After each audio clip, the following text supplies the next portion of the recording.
Essa história aconteceu há pouco mais de 20 anos, quando eu tinha 16. Durante este tempo vivi com minha mãe e padrasto em uma área remota a 120 quilômetros a oeste de Las Vegas, Nevada.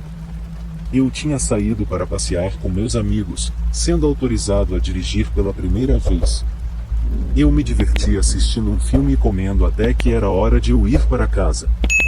O toque de recolher era às 22 horas, com a ressalva de que se eu estivesse atrasado por qualquer razão, para encontrar um telefone público e ligar. A noite encaiu sobre mim e da minha velha picape, pois não haviam luzes de rua ou casas durante a maior parte do caminho para casa. Quando parei até o primeiro dos dois sinais de parada, pude ver um sedã mais antigo. Carros antigos ainda são bastante comuns nessa área, parado com seu alerta ligado. Eu parei atrás dele e esperei, quando um homem com mais ou menos 30 anos começou a andar em minha direção do lado do motorista. Neste momento eu não tinha notado nenhum sinal de perigo. As pessoas comumente entram em problemas lá por não terem água suficiente quando um veículo quebra ou não percebe que é um deserto. Pessoas morrem vagando delirantes ao longo da rodovia tentando encontrar ajuda. De qualquer forma, eu abaixei minha janela e quando ele veio ao lado da minha porta eu podia sentir o cheiro da bebida nele. Eu podia ver outro homem no banco do passageiro. Como isso foi antes de todo mundo ter celulares e o telefone público mais próximo era 10 minutos de carro à frente, eu não tinha uma maneira de chamar a polícia para um motorista bêbado imediatamente. O homem explicou que seu carro quebrou e perguntou se eu poderia ajudá-los. Perguntei se o carro dele era manual. Ele respondeu que sim. Então eu perguntei se ele sabia partir no tranco. Ele disse que sim. Então eu concordei que eu poderia empurrar o carro deles com o meu caminhão enquanto eles tentavam partir o motor. Eu sabia que meu caminhão ficaria bem e não achei que seria sábio sair e tentar empurrar o carro fisicamente. Empurrar e ligar o carro funcionou sem problemas, mas aqui é onde as coisas azedam. Eles voltam e me agradecem. Então me convidam para sair e se divertir com eles. Eu recuso. Eles saem para o acostamento da estrada e eu continuo no meu caminho, só que eles começam a me seguir. Então, aqui estou eu às 9h50, atrasada porque parei para ajudá-los. Esses caras mais velhos e bêbados começaram a me seguir em uma estrada sem nenhum poste de luz, exceto os faróis do carro, e eu estou a pelo menos 10 minutos de um telefone. Eu digo a mim mesma que talvez eu esteja sendo paranoica, então eu viro em uma estrada que eu sei que me daria algumas chances de voltar para a cidade ou dar a volta a um posto de gasolina com um telefone público. O carro segue atrás de mim. Estou pensando. Droga, droga, droga. Eu dou outra volta que só deixa para algumas casas no final da estrada e eles viraram atrás de mim. Eu dou outra volta para ir ao posto de gasolina e eles me seguem novamente, então tenho a confirmação que eles estão me seguindo e não apenas indo para casa. Neste momento meu coração está batendo rápido. Decidi tentar algo para despistá-los. Eu puxo para o lado da estrada. Eu os vejo encostar atrás de mim. Eu espero quando o motorista sai do carro e começar a andar em minha direção. Seu companheiro também sai e começa a caminhar em minha direção. Eu espero até que eles quase chegarem ao meu porta-malas. Em seguida, piso fundo no acelerador. Minhas rodas derrapam nas pedras causando uma nuvem de poeira atrás de mim. Com a distância que abri entre nós eu vou em direção ao posto de gasolina. O posto de gasolina está deserto, mas o telefone público é banhado à luz das bombas de gasolina. Liguei para casa e explico o que aconteceu e por que estava atrasada.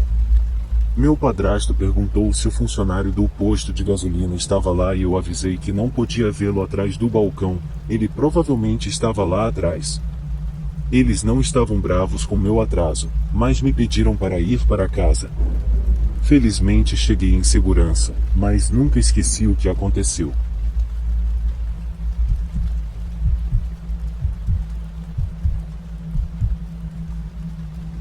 Essa história aconteceu no início da primavera de 2010. Minha esposa e eu, ambos com 25 anos na época, estávamos indo para a cabana dos meus pais no norte de New Hampshire para o fim de semana. Nós dois tivemos que trabalhar mais tarde do que o normal, então sabíamos que não chegaríamos até por volta da 1 da manhã. Isso não era realmente um problema, já que morávamos em Massachusetts e a viagem era tipicamente de apenas 4 horas ou mais, dependendo do tráfego. Agora, a cabana em si está em um pequeno e muito isolado lago, no final de uma estrada de terra privada sem saída. Seu isolamento é grande parte do apelo. Não há telefone, e para conseguir uma recepção de celular você tem que dirigir alguns quilômetros até a cidade. Há apenas uma outra casa do nosso lado do lago, e apenas 6 cabanas no total em todo o lago, por isso é praticamente tão isolado quanto você consegue ficar no estado em que vivo. Na verdade, para até mesmo chegar à nossa estrada privada, você tem que dirigir 2 quilômetros por outra estrada de terra, atravessar uma ponte de estrada de terra, que cruza um ponto estreito no lago, e, em seguida, tomar uma bifurcação na estrada com placas que claramente afirmam estrada sem saída, propriedade privada. E mesmo assim, são mais 500 metros até a cabine. Então, basicamente, este não é o tipo de lugar que as pessoas normalmente tropeçam. Chegamos à cidade um pouco depois da 1 da manhã, e passamos pelo posto de gasolina mais próximo esperando pegar alguns lanches para o resto da noite. No entanto, não muito para minha surpresa o posto de gasolina estava fechado, mas tínhamos pego cerveja antes de sairmos para que pudéssemos esperar até de manhã para fazer compras e ainda nos divertir de noite. Bem, depois de circular, enquanto estamos saindo do posto de gasolina, notei as luzes de uma picape acesas na parte de trás do posto. Eu não prestei particularmente muita atenção, eu não tinha nenhuma razão para tal, eu estava honestamente apenas animado para chegar à cabana e começar o fim de semana. Do posto de gasolina, são cerca de 16 quilômetros até a cabine, e todas as estradas são sem luz e bem rurais. Depois de 1 minuto ou mais, notei faróis no meu espelho, e assumi que era o mesmo caminhão que eu tinha visto no posto de gasolina. Eu não mencionei isso à minha esposa porque eu realmente não acho que eles estavam nos seguindo, e não queria assustá-la. Mas quanto mais eu pensava sobre, era muito estranho para o caminhão estar apenas parado na parte de trás do posto de gasolina com suas luzes apagadas. Depois de ver o caminhão virar a segunda curva atrás de nós eu comecei a me preocupar. Era quase 1h30 da manhã no meio do nada. Por que esse caminhão estava na estrada? E mais importante, por que ele pegou a mesma terceira, agora a quarta curva igual a mim? Isso durou cerca de 5 minutos, e quando me aproximei da primeira estrada de terra que nos levaria à cabana, pensei em passar direto por ela e fazer algumas voltas aleatórias para ver se ele estava realmente nos seguindo. No entanto, parte de mim ainda achava que eu estava sendo estúpido e paranoico. Além disso, eu também não queria assustar minha esposa avisando que eu pensei que estávamos sendo seguidos. Então decidi fazer a curva, mas não usei minha seta. Cerca de 10 segundos depois eu vi o caminhão virar atrás de nós. Meu alarme de perigo interno começaram a enlouquecer. Eu não posso enfatizar o suficiente como teria sido improvável para alguém além de nós estar indo por este caminho particular, especialmente a esta hora da noite. Como eu disse antes, só há 6 cabanas no lago. Há 2 chances de sair em direção a outras cabines antes da bifurcação para nossa estrada particular, e eu assisti em total consternação quando o caminhão passou pela primeira curva sem virar. "Esse é o seu vizinho?" perguntou minha esposa. Ela aparentemente estava prestando muita atenção no caminhão também. "Não, eu acho que não. Eu não sei quem é." Eu podia dizer que o caminhão estava escuro e foi levantado. Meu vizinho dirigia uma picape vermelha mais velha. "Estranho, e você acha que eles estão nos seguindo?" "Eu não sei. Provavelmente não. Talvez eles estejam perdidos." Eu podia dizer que ela estava nervosa pelo tom de sua voz, mas tentei ser gentil e agir como se nada estivesse errado, apesar do fato de eu estar completamente no limite. A segunda curva veio e passou, o caminhão ainda estava atrás de nós. A ponte do outro lado do lago estava chegando, e depois era a bifurcação que levava à nossa cabana. Uma vez que você atinge a ponte, a única chance que você tem de virar o carro no sentido contrário é na própria cabana. As duas estradas que se bifurcam não são apenas becos sem saída, mas são apenas uma pista, então você tem que dirigir até o fim e realmente virar em nossa garagem ou dos meus vizinhos. Quando chegamos à ponte, meu coração afundou. Era primavera, então toda a neve derretida tinha levantado o nível de água dos lagos muito mais alto do que eu pensava que estaria. A julgar pelo quão alta a água estava, eu sabia que nossa estrada estaria inundada.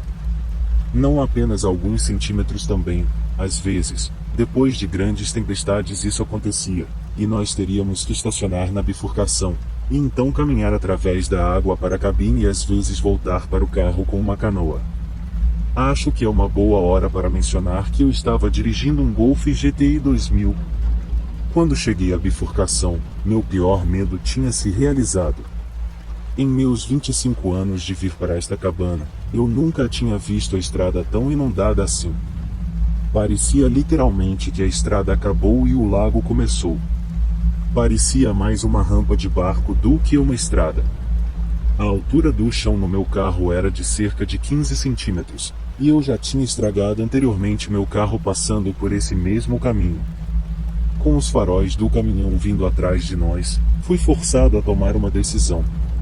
Eu poderia parar o carro e esperar pelo caminhão que estava nos seguindo pela floresta no meio da noite, carregando quem sabe quem nos alcançar.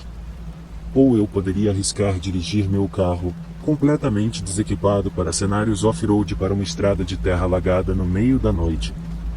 Deixei o carro cair na segunda marcha, e dirigi até a água, esperando que não fosse tão profundo como parecia. Droga! A água estava ainda mais alta do que parecia depois que eu entrei nela.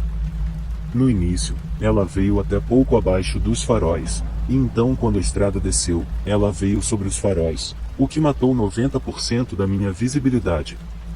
Olhei pela janela do lado do passageiro, e parecia que o lago chegava até a beira do carro. Sentar, flutuar pelo meio de um lago negro é a única maneira que posso descrever. Isso que estamos fazendo é seguro? Minha esposa perguntou, obviamente com medo. Não, claro que não. Foi incrivelmente estúpido estar fazendo o que eu estava fazendo. O que eu estava pensando? Não tínhamos sinal de celular para pedir ajuda se ficarmos presos, ou pedir ajuda se o caminhão decidisse nos seguir. Provavelmente não, mas não posso parar agora. Eu disse e pisei no acelerador. Olhei no meu retrovisor e vi o caminhão, sentado na beira da nossa estrada, na beira da água da inundação. Eu me senti absolutamente abalado. Não só tinha virado na minha estrada, mas também teria muito mais facilidade navegando na estrada inundada do que meu pequeno Golf. Além disso, mesmo que eu conseguisse, se eles nos seguissem, não teríamos para onde ir, era um beco sem saída. Não me lembro de alguma vez na minha vida que me senti tão indefeso. Eu não sou um cara grande, então se houvesse mais de uma pessoa naquele caminhão, e eles quisessem causar problemas, eles teriam o lugar perfeito para fazê-lo. Comecei a pensar em coisas que eu tinha no carro que eu poderia usar como arma se eu precisasse, mas eu sabia que não tinha nada que eu pudesse pegar rápido. Ondas sobre ondas de arrependimento e medo me tomaram. Foi muito difícil avaliar onde a estrada estava, mas tendo dirigido por esta estrada centenas de vezes e a julgar pelas árvores de cada lado de mim, eu sabia que a estrada começaria a subir em breve, e a esperança de que a água não seria tão profunda. Eu tinha razão. Depois do que parecia uma eternidade, senti o carro começar a subir e sair da água revelando os faróis. Centímetro por centímetro o carro subiu cada vez mais até sair da água e em terra firme. Meu coração quase explodiu de alegria. Verifiquei meu espelho de novo para ver o caminhão ainda sentado no início da estrada. Eu soquei o acelerador, rasgando ao virar da esquina. Neste ponto eu conhecia bem a estrada e que não estaria inundada também, mas eu estava preocupado que depois de ver meu carro passar pela água que o caminhão nos seguiria. Quando chegamos à cabine, desliguei o carro e esperei os faróis dos caminhões aparecerem na esquina. Eles nunca vieram. Depois que entramos e trancamos as portas, conversamos sobre como todo o encontro foi estranho, mas eu ainda tentei ser positivo. Sim, eles devem ter se perdido, e então decidiram dar a volta depois de ver a condição em que a estrada estava, eu disse. Eu fiz piadas sobre como eu era estúpido por dirigir pela água, mas por baixo de tudo eu ainda estava assustado e em alerta máximo. Quem estava no caminhão sabia onde estávamos, e sabia que não seria fácil para nós sairmos. Inferno, tudo o que eles teriam que fazer é estacionar no final da estrada e esperar por nós. Passei o resto da noite esperando ouvir os motores do carro e esperando os faróis começarem a descer a estrada.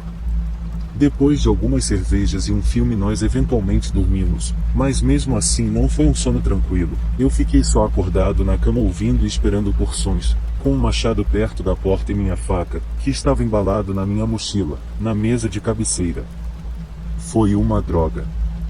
Na manhã seguinte, voltei pela estrada inundada, que ainda estava muito arriscada, e estacionei na bifurcação. O caminhão não foi visto e ninguém nos incomodou pelo resto do fim de semana. Tudo acabou bem, mas ainda classifico como o encontro mais assustador que já tive ou potencialmente tive.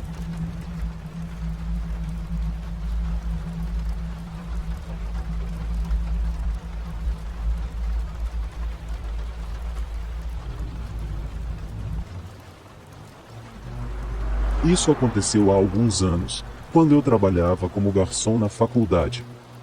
Eu estava voltando para casa em um trecho de rodovia dividida por Canteiro Central, por volta das 3 da manhã, quando notei um carro vindo em minha direção na pista errada. Eu duvidei de mim mesma no início e pensei que o carro estava do outro lado do canteiro da rodovia. O Ford sedã branco passou por mim em uma velocidade muito alta, pelo menos 140 km por hora. Vale a pena notar que eu também dirijo um Ford sedã branco. Eu estava acostumada com motoristas bêbados no meio da noite, então eu puxei para o lado da estrada e deixei ele passar por mim. Pensei em chamar a polícia, raciocinando que essa pessoa poderia se machucar ou outra pessoa.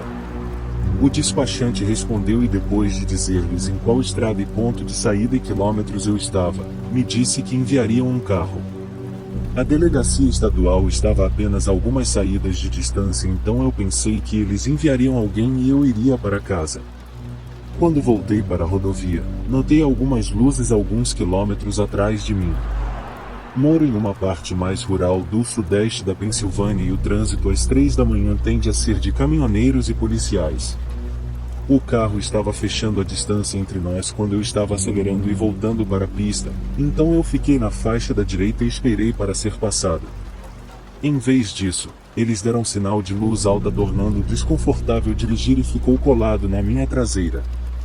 Neste momento, eu pensei que eu ia ser parado pela polícia.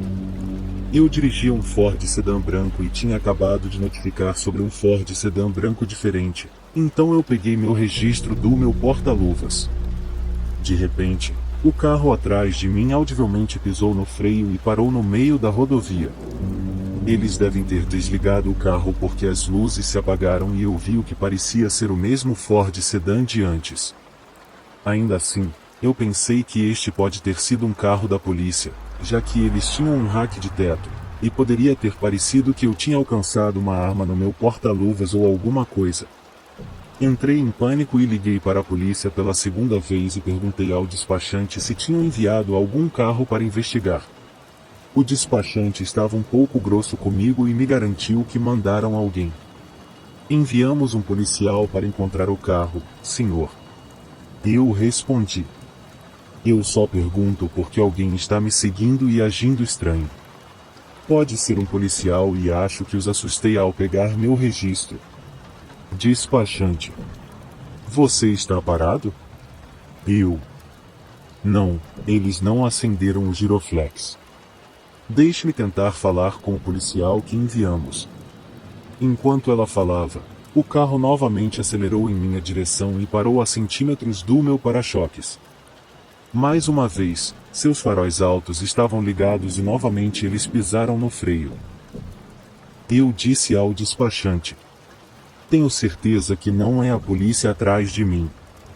O carro correu para o meu para-choques novamente e ligou seus faróis altos, desta vez apertando a buzina. Ouvindo isso, o despachante me perguntou o que estava acontecendo. O que está acontecendo? Você buzinou.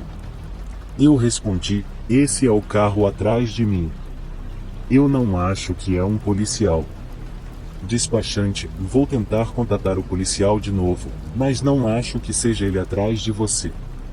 Por alguma razão, foi isso que me abalou. Antes disso, eu estava pensando que eu seria parado e talvez pegar uma multa. Até então, eu estava indo no limite de velocidade e tentando evitar ser parado. Eu disse ao despachante. Eu não me importo se eu for parado, eu estou correndo e se eles ligarem o giroflex eu vou encostar. Comecei a acelerar e a pessoa atrás de mim me acompanhou. O limite de velocidade era 100 por hora e eles ficaram colados no meu para-choques o tempo todo, mas desta vez eles estavam balançando. Tentei sinalizar uma saída e depois fugir, mas eles seguiram. Na saída seguinte, peguei a rampa e o carro atrás de mim me seguiu o tempo todo. Eu pensei em tentar ir a uma loja de conveniência e posto de gasolina que é praticamente o único lugar povoado às 3 da manhã, mas o despachante pensou que não seria seguro. Ela estava calma e falando com outra pessoa tentando mandar a polícia para mim. A outra pessoa, talvez um supervisor, perguntou se eu poderia dirigir até a delegacia estadual. Percebendo que eu estava a uma saída de distância, eu disse a ela que eu estava indo para lá e ela disse que ela teria policiais para me encontrar fora. Quando saí para a saída, o carro me seguiu. Eu passei por alguns sinais vermelhos tentando chegar à delegacia, e o carro tentou parar na outra pista para passar por mim ou encostar ao meu lado. Uma vez que a delegacia estava em vista, eu liguei a seta e o carro pisou fundo em seus freios novamente, apagou suas luzes e virou em um estacionamento. Parei na delegacia e conheci os policiais. 2 deles foram procurar o carro e eu fiquei com um terceiro. Agradeci ao despachante e ao supervisor dela e à polícia estadual que me acompanhou até em casa depois de tomar um depoimento meu. Nunca fui chamado para acompanhar ou testemunhar, então só posso presumir que a pessoa não foi pega.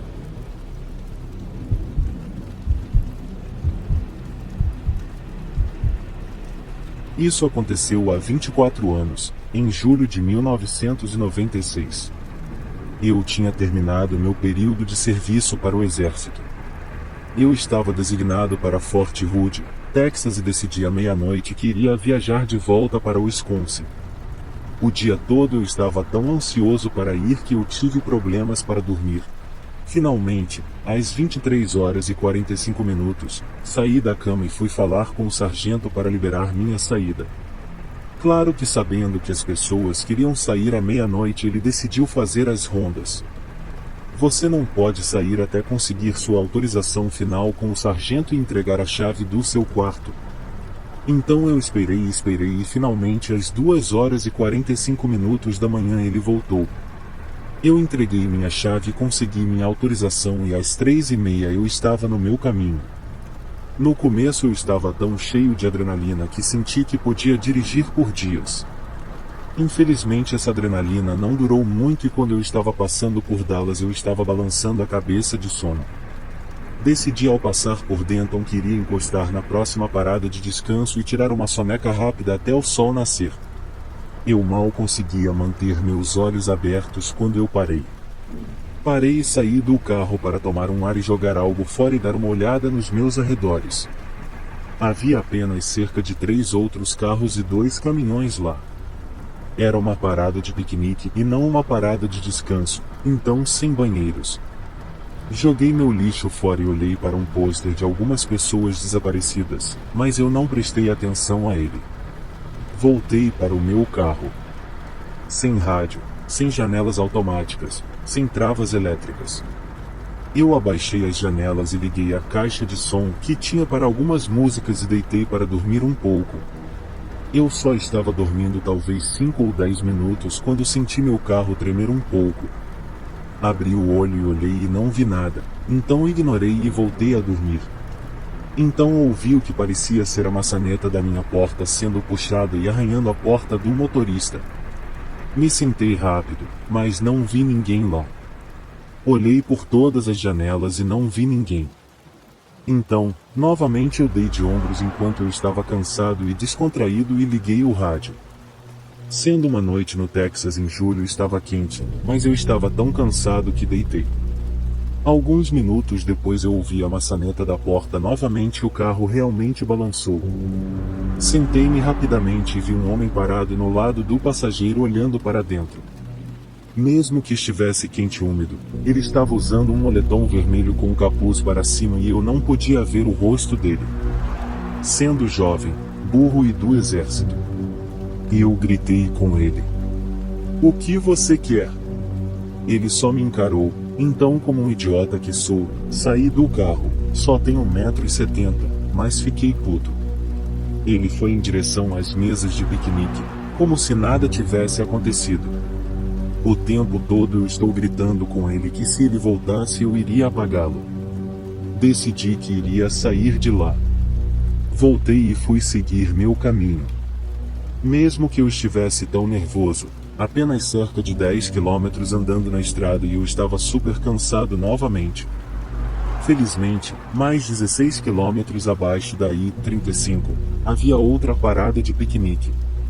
Não sei porque o norte do Texas não tem áreas de descanso, mas não tem. Eu entrei na segunda parada de piquenique e recuei para um lugar com saída fácil, apenas no caso de eu precisar sair rapidamente. Não sei porquê, mas só havia mais um carro lá e nenhum caminhão. Eu novamente tranquei as portas, abaixei as janelas e liguei minha caixa de som. Eu dormi imediatamente, e cerca de 30 minutos depois eu ouço um baque alto na janela do lado do motorista. Eu pulei e olhei em volta e ninguém estava lá. Eu saí do carro, o que foi muito estúpido, mas eu tinha minha atitude militar e tinha que investigar. Mas não havia ninguém por perto. Achei que eram meus nervos da outra parada, voltei para o meu carro, tranquei as portas de novo e fechei os olhos. Desta vez eu estava muito nervoso para dormir. Então eu deitei lá com os olhos fechados. Eu senti que alguém estava olhando para mim e eu abri meus olhos e vi o cara parado lá novamente, com um moletom vermelho, capuz para cima. Eu não podia ver seus olhos, mas eu podia ver que ele estava sorrindo para mim. Eu levantei rápido e tentei rapidamente abrir a porta e bater nele, sendo um carro barato, já que as portas estavam trancadas, elas não abriram.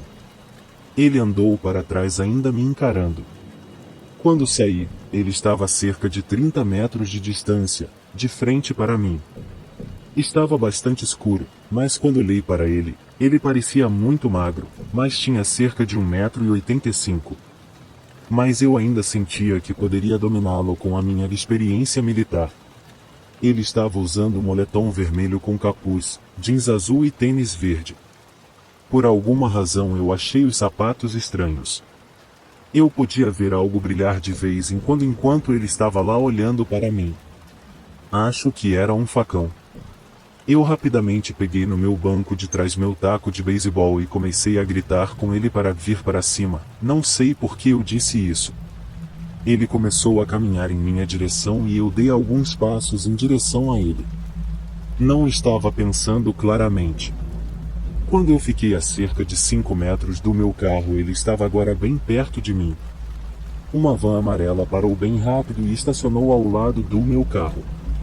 Finalmente percebi o que estava realmente acontecendo e vi dois caras também usando moletom e encapuzados na van. Antes que eles pudessem sair, eu corri de volta para o meu carro. Eu tinha deixado as chaves na ignição. Já que eu tinha estacionado para uma fácil saída, eu era capaz de cortar a van com meu carro, e sair acelerando meu carro para fora de lá. Tive sorte de sair rápido, porque os outros dois caras estavam fora da van, e o primeiro cara estava quase no meu carro. Eu pulei de volta na interestadual e não parei até que eu estava a 20 quilômetros dentro de Oklahoma. Parei para abastecer e usar o banheiro. No banheiro notei o mesmo panfleto que mal olhei na primeira parada de piquenique. Era basicamente um panfleto com várias pessoas desaparecidas e alertando as pessoas para não pararem por longos períodos de tempo nas áreas de descanso. Ele descreveu um possível suspeito como tendo possivelmente 1,80 m, vestindo jeans azul, sapatos verdes e um moletom com capuz vermelho. Eu fiquei completamente branco. Nem preciso dizer que já que era dia e eu dirigi o resto do caminho para o Wisconsin bem acordado.